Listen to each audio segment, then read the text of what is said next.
விட்டலனுடைய ஆராதனத்திலேயே ஈடுபட்டிருக்கிற இவர் ராஜசம்மானத்தை விரும்பி அங்க போக அவகாசம் இல்லை அப்படின்னு நினைச்சார்.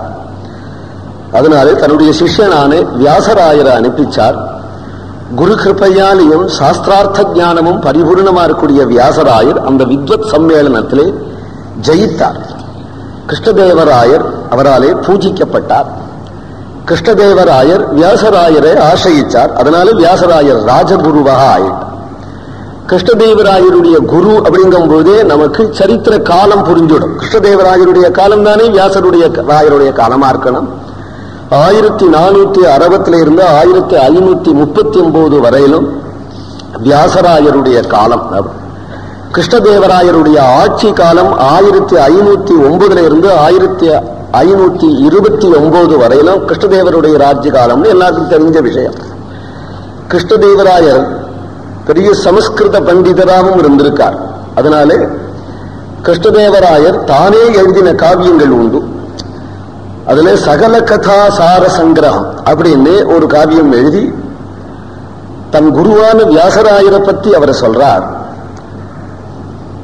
அவர் முதல் வியாசராயர் கிருஷ்ணதேவராயரை ஆட்கொண்டார். அவர் ஆட்கொண்டு கொஞ்ச நாள் ராஜபீட்டத்தில் அவர் இருக்கிற காலத்திலே செய்திருக்க காரியங்கள்லாம் ஆச்சரியமான காரியம். ஹம்பி ராஜ்யம் பிரசித்தமான ராஜ்யம். ஹிஸ்டரி படிக்கிறவாள் எல்லாருக்கும் தெரியும். ஹம்பியில அமைஞ்சிருக்கிற விட்டல மந்திர் போல பண்டரிபுரத்துல கூட கிடையாது. ஹம்பியில் அத்தகைய ஒரு விட்டல மந்திர், ஆச்சரியமான சிற்ப கலைகள், எந்த திசை பார்த்தாலும் பார்த்துட்டே இருக்கணும் போலத்தான். அப்படி ஒரு நுட்பமான கலை. பாண்டுரங்கனுக்கு கல்யாண மண்டபங்களும் உற்சவ மண்டபங்களும், அந்த பாண்டுரங்கன் சன்னதிக்கு நேர ஒரு கருட மண்டபம் தயார் பண்ணிருக்கா. பவழம் போல எப்படிதான் அவளுக்கு அந்த உளி வேலை செஞ்சதோ, நல்ல வேலை சிதைக்காம இருக்கா. பிற்காலத்துல பீஜப்பூர் சுல்தான் அந்த விட்டல மந்திர சிதைச்சு ஹம்பி ராஜ்யத்தை கெடுத்ததே பீஜப்பூர் சுல்தான் தான். கொஞ்ச நாள்ல அதை சிதைக்கிறதுக்கு முன்னாடி சிதைச்சது போக பாக்கி பகுதிகள் தான் இப்ப நமக்கு அந்த விட்டல மந்திர் கிடைக்கிறது. உள்ளே ஆகி சூறையாடி எல்லாத்தையும் சிதைச்சு விட்டா. உள்ள யோக பீடத்திலே பாண்டுரங்கனை காணும். இன்னைக்கு கோவில் சிதைக்கப்பட்ட நிலையில தான் கோவில் இன்னைக்கு கிடைக்கிறது ஹம்பியில. அந்த நிலையில அந்த கோவிலை பார்க்கும்போது கண்ணில் ரத்தம் தான் வரும். கண்ணீர் விட்டா போறாரு. ஏன்னா எப்படித்தான் இதை சிதைக்கணும்னு புத்தி தோணித்தோ. அப்ப என்னதான் மனசு இருந்திருக்கும் அவளுக்கு. இதை சிதைக்கிறது சுலபம், ஆனால் இதை ஆக்குறது எப்படி ஆக்கியிருப்பாங்க. அதுக்கு பக்தியும் கலை உணர்ச்சியும் தானே காரணம். அந்த பக்தியும் கலை உணர்ச்சியும் எப்படி இருந்தா கிருஷ்ணதேவராயர் பாண்டுரங்கனுக்கு அப்படி ஒரு கோவில் கட்டியிருப்பார். அப்படி ஒரு கோவில் தன்னுடைய அரண்மனையில தான் கட்டினார் அப்படின்னு இல்லாதபடி அவர் நிறைய திருப்பணி பண்ணியிருக்கிறார். பிரதானமான திருப்பணி திருப்பதி வெங்கடேஸ்வரர் கோவில். காட்டிலே ஏதோ ஒரு சிறிய ஆலயமா தான் இருந்தது. அதை இன்னைக்கு பெரிய கோவிலாக ராஜகோபுரத்தோடு ஜிலுன்னு பார்க்கிறோமானா முதல் திருப்பணி பண்ணது தொண்டமான் சக்கரவர்த்தி. அடுத்த திருப்பணி பண்ணினது கிருஷ்ணதேவராயர். அதனால இன்னைக்கும் ஸ்ரீனிவாசனுடைய சந்நிதியில கிருஷ்ணதேவராயர், அவருடைய மனைவி மஞ்சுளா ராணி, அவருடைய புத்திரர் 3 பேருடைய சிலை இன்னைக்கு 5 அடி உயரத்துக்கு இருக்கு. வெண்கல சிலை. அவர் பண்ணின திருப்பணி முக்கியம். அந்த திருப்பணி பூரா வியாசராயர் தானே நடத்தினதுனாலே பகவானுடைய பிரதட்சிணத்தை வந்தோமானா தெற்கு பிராகாரத்திலே வியாசராஜ பீட்டம் இருக்கு. அந்த திருப்பணி நடத்துவதற்கு அந்த கல்லிலேயே உட்கார்ந்து கொண்டு வெங்கடேஸ்வரனுக்கு அப்பேற்பட்ட ஒரு கோவிலை அமைச்சாராம் அவர். அந்த திருப்பணி மட்டும் இல்லாம தட்சிண தேசத்துல உள்ள பல திருப்பணிகள் அவர் நடத்தினது. அதுல பிரதானமாக ஸ்ரீமுஷ்ண கஷேத்திரம். ஸ்ரீமுஷ்ண கஷேத்திரத்துக்கு பத்வாச்சாரியால் வந்திருக்கிறார். தாகத்துக்கு தண்ணீரே இல்லாம ரொம்ப தவிச்சு கடைசியில தன்னுடைய தண்டத்தினால கீழே குத்தி ஒரு தீர்த்தத்தை வரவழைச்சார். இன்னைக்கும் ஸ்ரீமுஷ்ணத்துல தண்ட தீர்த்தம்னு அதுக்கு பெயர். மாத்வாலாம் வந்தா அங்க போய் ஸ்நானம் பண்ணிட்டு வருவா. இன்னைக்கும் அங்க பூமியிலேருந்து தீர்த்தம் கிடைக்கிறது. வராக பகவான் ஸ்ரீமுஷ்ணங்கிறது ஸ்வயம் வியக்த கஷேத்திரத்துல ஒரு கஷேத்திரம். எப்படி வெங்கடேஸ்வரர் ஸ்வயம் வியக்த மூர்த்தியோ, ரங்கநாதன் ஸ்வயம் வியக்த மூர்த்தி, காஞ்சி வரதன் ஸ்வயம் வியக்த மூர்த்தி, வானமாமலை எம்பெருமான் ஸ்வயம் வியக்த மூர்த்தி, ஸ்ரீமுஷ்ணம் வராக பெருமாள் ஸ்வயம் வியக்த மூர்த்தி. ஸ்வயம் வியக்தம்னா சாலக்கிராமம், ஒரு சிற்பியினால செதுக்காமே சாலக்கிராம மூர்த்தி. அந்த வராக பகவானை பார்த்தா பண்டரிநாதன் மாதிரி தான் இருப்பார். இடுப்புல கையை வச்சு கொண்டு தீபூஜமாக இருப்பார். பூமியை உத்தாரணம் பண்ற ரீதியில ஸ்ரீமத் பாகவதத்திலே வரஹவதார கட்டத்திலே முஷ்ணந்த மட்சணவோ அப்படின்னு வருது பாகவதத்துல வாக்கியம். முஷ்ணந்த மட்சணா அப்படிங்கிற வாக்கியத்தை வச்சுட்டுதான் ஸ்ரீ முஷ்ணம் அப்படின்னு அந்த கஷேத்திரத்துக்கு பேர். அந்த பகவான் ஸ்வயம் யுக்த மூர்த்தி, அதிசுந்தரமான மூர்த்தி. அந்த கோவிலே திருப்பணி செஞ்சார். ஆச்சரியமான திருப்பணி அந்த வராக பெருமாள் கோவில், ஸ்ரீமுஷ்ணம் கோவில் திருப்பணி.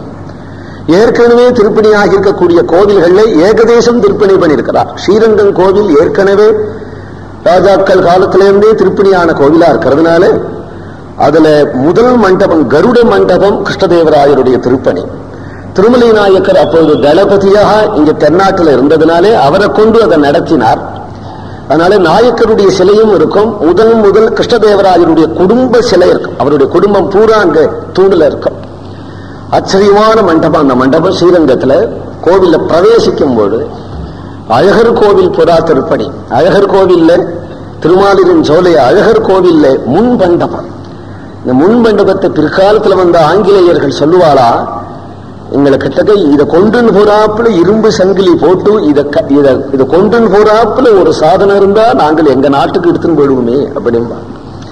அவளை அழகான சிற்பங்கள் உடையது அழகர் கோவில் முன் மண்டபம். அழகர் கோவில் பூராவுமே நாயக்கர் திருப்பணி தான், திருமலை நாயக்கர் திருப்பணி தான் அழகர் கோவில் பூராவுமே. அதுல முன் மண்டபத்துல அவ்வளவு கலைகளையும் வச்சிருக்கிறார் அழகர் கோவில்ல. இதுபோல ஆங்காங்கு பல கோவில்கள், அவரால் சிவவிஷ்ணு ஆலயங்கள், பல ஆலயங்கள் திருப்பணி செய்யப்பட்டது. அது மட்டும் இல்லை, நிறைய அக்ரஹாரங்கள் வித்வான்களுக்கு கொடுக்கப்பட்டதுனாலதான் பிரதானமான கஷேத்திரங்கள்ல நீங்க பார்த்தேனா வியாசராஜ அக்ரஹாரம், வியாசராஜ அக்ரஹாரம்னு ஒவ்வொரு கஷேத்திரத்துல, மதுரை போனையானா மதுரையில வியாசராஜ அக்ரஹாரம், கும்பகோணம் போனையானா காவேரி தீரத்துல வியாசராஜ அக்ரஹாரம், குற்றாலம் போனையானா வியாசராஜ அக்ரஹாரம்.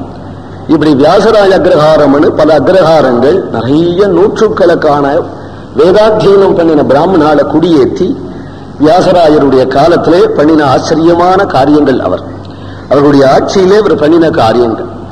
அவருக்கு அப்படி ஒரு தாசானுதாசன கிருஷ்ணதேவராயர் இருந்ததுனாலே அவர் தன்னுடைய ஆச்சாரியனுடைய ஆஜ்ஞையினாலே பெருமாள் ஸ்ரீனிவாசனுக்கு கோவில் நிர்மாணம் பண்ணினதை தானே சொல்றார். உற்சாகம் மம வீக்ஷ்ய சத்குரு ரதோ ஸ்ரீ வியாச தீர்த்தோ முனியே பர்யாலோச்ய புராண சாஸ்திர விவிதாம் நாயேதிஹாசாதிகானி லப்தாஸ்தத்ர கதா ஹரேஹ பசுபதேஹ சாம்யம் நிரூப்யாதிகம் விஷ்ணும் கீர்த்தய சர்வதேதுபதிசன்னே மஹ்யம் முதாதத்தவாது. எல்லா இதிகாச புராணங்களையும் ஆலோசனம் பண்ணி அதுல சிவனுடைய மகிமை எவ்வளவு சொல்லிருக்கு, விஷ்ணுவனுடைய மகிமை எவ்வளவு சொல்லிருக்கு அப்படிங்கிறத எடுத்து பேதபாவம் தேசபாவம் இல்லாமல் சமமாக பரிசீலனை பண்ணி அதிலே ஆங்காங்கு தேவதாந்திர பரத்துவம் சொல்லியிருந்த போதிலும் கூட ஆமூலாகிரம் பாரதம் ராமாயணம் புராணம் எடுத்தோமானா விஷ்ணுவனுடைய மகிமையை அதிகமா சொல்லியிருக்கிறத பார்த்து நீ விஷ்ணு பக்தி பண்ணு அப்படின்னு எனக்கு சொன்னார் அப்படின்னு இந்த ஸ்லோகத்துல சொல்ற. பிரசித்தம் இது. வேதே ராமாயணே செய்வே தாத்காலிகமான ஒரு பெருமை ஆங்காங்கு சொல்லப்படும். இப்ப மகாபாரதம்னு எடுத்துட்டோமானா ஆதியோட அந்தம் கிருஷ்ணனுடைய மகிமைதானே சொல்றது.